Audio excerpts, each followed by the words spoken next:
بسم اللہ الرحمن الرحیم دوستو، محرم الحرام شریف کا مہینہ چل رہا ہے اور اس میں یوم عاشورہ یعنی 10ویں محرم، اس کو تاریخ عالم میں بہت بڑی فضیلت حاصل ہے۔ ہم تاریخ عالم کے اعتبار سے یوم عاشور کا ذکر کرتے ہیں۔ یوم عاشور یعنی 10 محرم الحرام، علامہ عبدالرحمن صفوری علیہ الرحمہ نے فرمایا کہ اس دن اللہ تعالیٰ نے زمین، آسمان اور قلم کو 10 محرم الحرام ہی میں پیدا فرمایا۔ اسی طرح حضرت آدم اور حضرت حوا سلام اللہ علیہ، ان دونوں کو بھی اللہ نے 10ویں محرم الحرام کو تخلیق فرمایا۔ اسی طرح 10 محرم الحرام ہی کو اللہ جل شانہ نے حضرت ابراہیم علیہ السلام کو اپنا خلیل بنایا،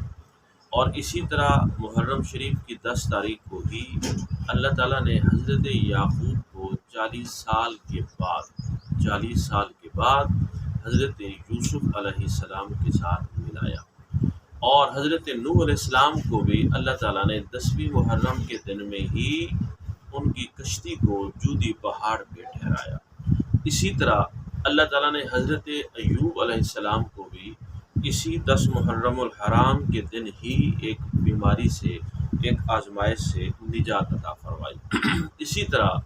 اللہ تعالیٰ نے 10ویں محرم کے دن کو ہی حضرت یونس علیہ السلام کو مچھلی کے پیٹ سے نجات عطا فرمائی۔ حضرت ادریس علیہ السلام کو 10ویں محرم کو ہی آسمانوں پہ اٹھایا گیا۔ اور اسی طرح 10ویں محرم کا دن وہ دن ہے کہ جس میں اللہ جل شانہ نے حضرت موسیٰ علیہ السلام کو فرعون اور ان کی قوم سے نجات عطا فرمائی۔ مطلب فرعون کو اور اس کی قوم کو دریا میں غرق کر دیا گیا، اور حضرت موسیٰ علیہ السلام کو ان سے نجات عطا فرما دی گئی۔ اچھا، جب آقا کریم علیہ السلام مدینہ شریف میں تشریف لے آئے، مکہ شریف کو چھوڑ کے ہجرت کر کے مدینہ میں آئے، تو صحابہ کرام نے نبی کریم علیہ السلام کو، اور وہاں حضور کے جو صحابہ تھے، مدنی صحابہ تھے، تو انہوں نے، حضور نے اور صحابہ نے دیکھا کہ مدینہ شریف کے یہودی جو تھے وہ 10ویں محرم کا روزہ رکھا کرتے تھے۔ تو نبی کریم علیہ السلام نے فرمایا کہ تم اس 10ویں محرم کا، یوم عاشور کا روزہ کیوں رکھتے ہو؟ تو انہوں نے کہا کہ جی ہم اس لیے روزہ رکھتے ہیں کہ اس دن اللہ جل شانہ نے حضرت موسیٰ علیہ السلام کو فرعون اور اس کی قوم سے نجات عطا فرمائی۔ تو جب حضرت موسیٰ علیہ السلام کو اللہ نے اس دن میں نجات دی، وہ ہمارے نبی تھے، تو ہم شکرانے کے طور پر اس دن یعنی 10ویں محرم کا روزہ رکھتے ہیں۔ تو آقا کریم علیہ السلام نے فرمایا ہم تو زیادہ اس کے لائق ہیں کہ حضرت موسیٰ علیہ السلام کی یاد کو تازہ کریں، اور ان کا یعنی جو اللہ نے ان کو ایک مقام، ایک عزت عطا فرمائی، اس کا شکریہ ادا کریں۔ تو حضور علیہ السلام نے فرمایا ہم بھی 10ویں محرم کا روزہ رکھیں گے۔ اور اس کے بعد نبی کریم علیہ السلام نے یہ بھی فرمایا، حضور سے ثابت ہے، حضور علیہ السلام نے فرمایا کہ یہود 10ویں کا روزہ رکھتے ہیں، اگر اللہ نے چاہا اور ہم آئندہ سال رہے اس دنیا میں، تو حضور نے فرمایا ہم 9ویں اور 10ویں یعنی محرم 2 روزے رکھیں گے۔ اور حضور علیہ السلام نے فرمایا یہ جو 10ویں محرم الحرام کا روزہ ہے، مجھے رب کی رحمت پہ یقین ہے، اللہ تعالیٰ 10ویں محرم کا روزہ رکھنے والا بندہ جو ہے اس کے پچھلے سارے سال کے گناہوں کو معاف کر دے گا۔ یہ ہے روزے کی فضیلت اور اس کا ثواب۔ اچھا جی، اسی طرح دوستو یہ 10ویں محرم حضور علیہ السلام کے زمانہ میں، خلفائے راشدین کے زمانہ میں، حضرت علی مولا کائنات کے زمانہ میں اسی طرح اس کی فضیلت رہی۔ لیکن سن 60 ہجری کے بعد اس یوم عاشور کا تشخص جو ہے وہ امام حسین، امام علی مقام حضرت امام حسین رضی اللہ تعالیٰ عنہ کی شہادت کے ساتھ ہو گیا۔ اب یوم عاشور جو ہے امام علی مقام امام حسین رضی اللہ تعالیٰ عنہ کے حوالے سے اس کی پہچان ہوتی ہے۔ حالانکہ 10ویں محرم قیامت جو ہے، قیامت کبریٰ یعنی قیامت جو ہے وہ بھی جمعہ کے دن اور 10ویں محرم الحرام کو ہی قائم ہوگی۔ اب یہاں پر ایک سوال پیدا ہوتا ہے، کچھ دوستوں کا خیال ہوتا ہے کہ ہم امام علی مقام کی نظر نیاز اگر کرنا چاہیں تو کیا 10ویں محرم میں کر سکتے ہیں کہ نہیں کر سکتے، کیا اس سے پہلے کر سکتے ہیں کہ نہیں، یا اس کے بعد کرنا جائز ہے کہ نہیں ہے جائز۔ تو بڑی بات یہ ہے کہ امام علی مقام امام حسین رضی اللہ تعالیٰ عنہ کی جو نظر نیاز ہے، یعنی آپ کے نام کی جو خیرات ہے، اصل میں یہ ایک اصال ثواب ہے۔ ہم قرآن مجید کی روح سے، جس طرح کہ اللہ نے خود قرآن مجید میں فرمایا کہ شہید زندہ ہیں، ان کو مردہ نہ کہو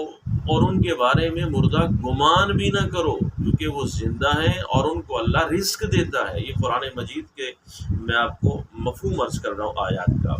تو ہمارے اعتبار سے قرآن مجید کی روح سے وہ شہید ہیں اور شہید زندہ ہوتا ہے، لیکن ان کے اصال ثواب کے لیے ان کا شہداء کا اصال ثواب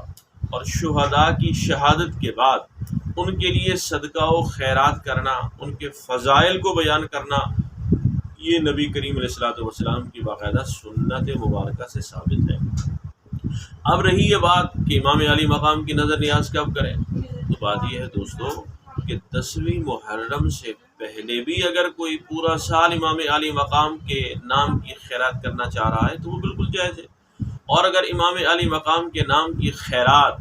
10ویں محرم گزرنے کے بعد کسی بھی دن اگر وہ کرنا چاہے تو اسے ثواب ضرور ملے گا، اور اس کا ثواب امام علی مقام کو بھی ملے گا، اور اس خیرات کو باقاعدہ ہمارا ایمان ہے اللہ تعالیٰ نور کی صورت میں امام علی مقام کی بارگاہ میں پہنچائے گا۔ اب بات یہ ہے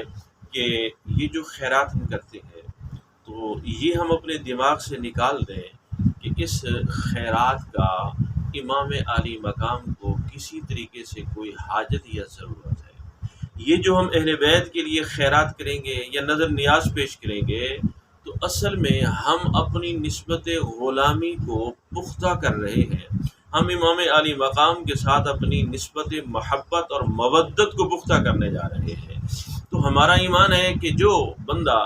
اہل بیت رسول، خاندان رسول کے ساتھ اتنی محبت کا اظہار کرتا ہے، عقیدت کا اظہار کرتا ہے، تو بروز حشر امام علی مقام اس کی شفاعت ضرور فرمائیں گے۔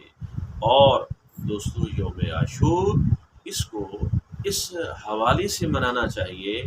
کہ ہمارے آقا کریم علیہ الصلوۃ والسلام کے لخت جگر امام علی مقام نے اپنے چھوٹے چھوٹے معصوم بچوں سمیت اپنے بھائی، اپنے بیٹے، اپنے بھتیجے، اپنے بھانجے، اپنے دوست کربلا کے میدان میں دین کے لیے قربان کر دیے تھے۔ تو ہمیں ان کی قربانی کا ذکر کرنا چاہیے، قربانی کو یاد رکھنا چاہیے، اور ہمیں ان کی شہادت کا ذکر کر کے اپنے ایمان کو پختگی اور اپنے ایمان کو جلا بخشنی چاہیے، اور یہ عہد کرنا چاہیے کہ ہم بھی امام علی مقام کی طرح اگر دین مصطفیٰ کو، دین محمدی کو اگر کبھی ہماری جان کی، مال کی، اولاد کی ضرورت پیش ہوئی، ضرورت پڑی، تو ہم ان قربانیاں کرنے سے، قربانیاں دینے سے گریز نہیں کریں گے، بلکہ اپنا سب کچھ قربان کر دیں گے۔ اللہ تعالیٰ ہم سب کو یوم عاشور صحیح منانے میں، صحیح عقیدت اور محبت کے ساتھ منانے کی توفیق